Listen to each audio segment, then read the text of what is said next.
Hi everyone, time to do another update for those interested in the situation in Myanmar, otherwise known as Burma, because there have been several important developments impacting the situation there over the last few weeks. Firstly, in Rakhine State, known locally as Arakan State, the Arakan Army, the AA, appeared to be beginning their final moves to eradicate the final major bastion of the military junta still holding out in the north of the region, the state capital of Sittwe.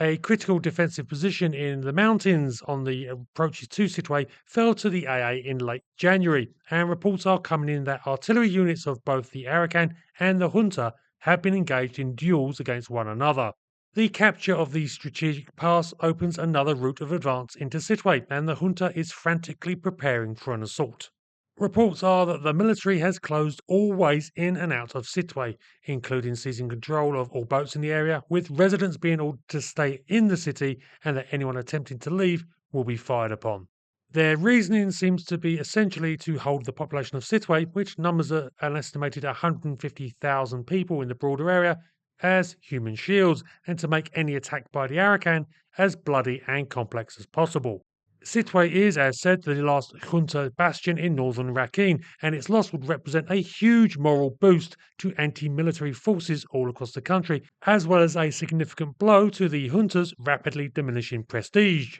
To date, though some junta units have proven surprisingly resilient in other parts of the country to attack and siege by ethnic and pro democracy forces, those positioned in Arakan have often surrendered en masse to the AA when faced with serious pressure.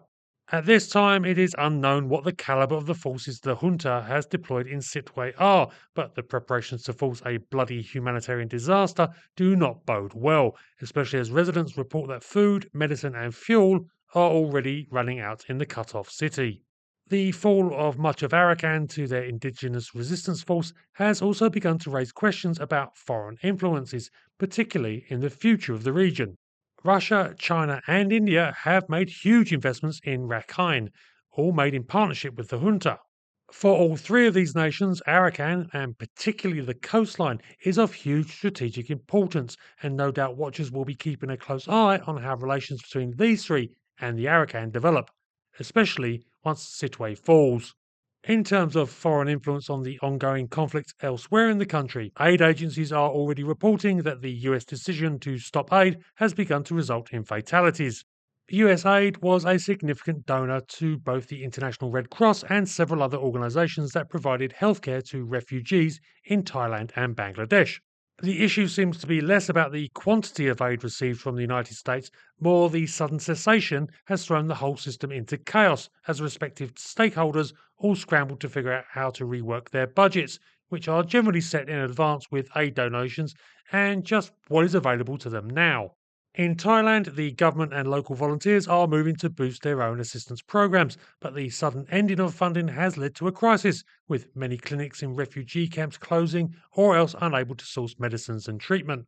Additionally, reports are that the water pumps at Mae Lai, the largest refugee camp in Thailand, are about to fail because fuel for them was funded via the IRC, meaning tens of thousands of people are about to run out of water. In the northeast of Burma, more reports are coming in that the Kachin Independence Army, the KIA, are looking to soon capture the important town of Bamo in southern Kachin state. It appears that the junta's administration of the town has ceased and all their remaining personnel have retreated to the headquarters of the Army's 21st Military Operations Command, apparently for a last stand as the town is now completely surrounded and the military has to airlift in supplies. The Kachin report that they have recently seized the base of Tank Battalion 5014, having already destroyed Armour Battalion 7006 in fighting outside the town in January, reportedly being able to capture several armoured vehicles for their own use. With the recent capture of Mansi, which I reported on in my last report, it seems that the Kachin and their allies have the bit